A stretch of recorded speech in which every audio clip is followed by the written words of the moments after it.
Hello everyone, আসসালামু আলাইকুম। কেমন আছেন আপনারা সবাই? আলহামদুলিল্লাহ, আপনাদের দোয়ায় আমি অনেক ভালো আছি। চলে আসলাম আজকে আপনাদের সাথে একটা ঈদের রেসিপি নিয়ে, মানে আমি কি করে গরুর ভুঁড়ি রান্না করি সেটাই আপনাদের সাথে আজকে শেয়ার করব।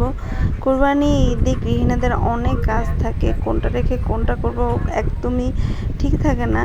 আসলে ঈদের পর থেকেই গরুর ভুঁড়ি, গরুর কলিজা এগুলো নিয়ে ব্যস্ত থাকতে হয়। কে কীভাবে রান্না করেন অবশ্যই আমাদের সাথে শেয়ার করবেন, কিন্তু আমি কি করে রান্না করি সেটাই আজকে আপনাদের সাথে শেয়ার করব। আমি পরিমাণ মতো পেঁয়াজ তেলে ভেজে নিয়ে তাতে গরম মশলা, আদা রসুন বাটা, সুন্দর মতো গুঁড়ো মরিচ এগুলো দিয়ে কষিয়ে নিচ্ছি। সাধারণত মাংস যেভাবে রান্না করি আমরা, যেসব মশলা দিয়ে রান্না করি সেই সব মশলা দিয়ে মশলাটা কষিয়ে নিচ্ছি। কেউ ঝাল বেশি খেলে মরিচের পরিমাণটা একটু বেশি দিবেন, কেউ কম খেলে সেই হিসেবেই আপনারা মরিচ এগুলো দিবেন। কারো কাঁচামরিচে খেতে ইচ্ছা করলে গুঁড়ো মরিচটা নিয়ে দিয়ে কাঁচামরিচ দিবেন, আপনাদের ইচ্ছা মতো। আমি তো এইভাবেই রান্না করি। আসলে একটু কালারফুল তরকারি না হলে আমার দেখতেও ভালো লাগে না, খেতেও ভালো লাগে না, যে জন্য আমি সবসময় একটু কালারফুল করার চেষ্টা করি। আমি গতকালকে বটগুলো পরিষ্কার করে সেদ্ধ করে রেখেছিলাম, প্রসেস করেও রেখেছিলাম।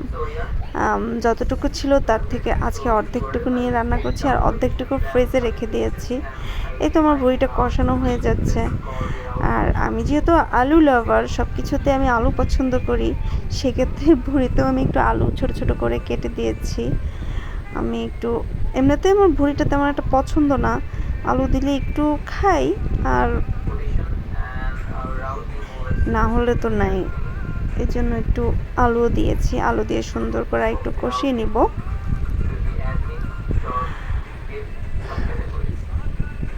অনেকে আছে ভুঁড়ি একদম ভাজা ভাজা করে রান্না করেন, কিন্তু আমি একদম ভাজা ভাজা করি না। কারণ হচ্ছে আমি একটু হালকা একটু মাখো মাখো করি, একটু একটু একটু হালকা হালকা ভিজা থাকে রান্নাটা, একটু ঝোল টাইপের, মানে ঝোল বলবো না। হ্যাঁ, ভুঁড়ির সাথে সাথে আমি অন্য চুলায় এখানে একটা সবজিও করছিলাম, আর একটা ভর্তাও বানিয়ে নিয়েছিলাম আজকে দুপুরের জন্য।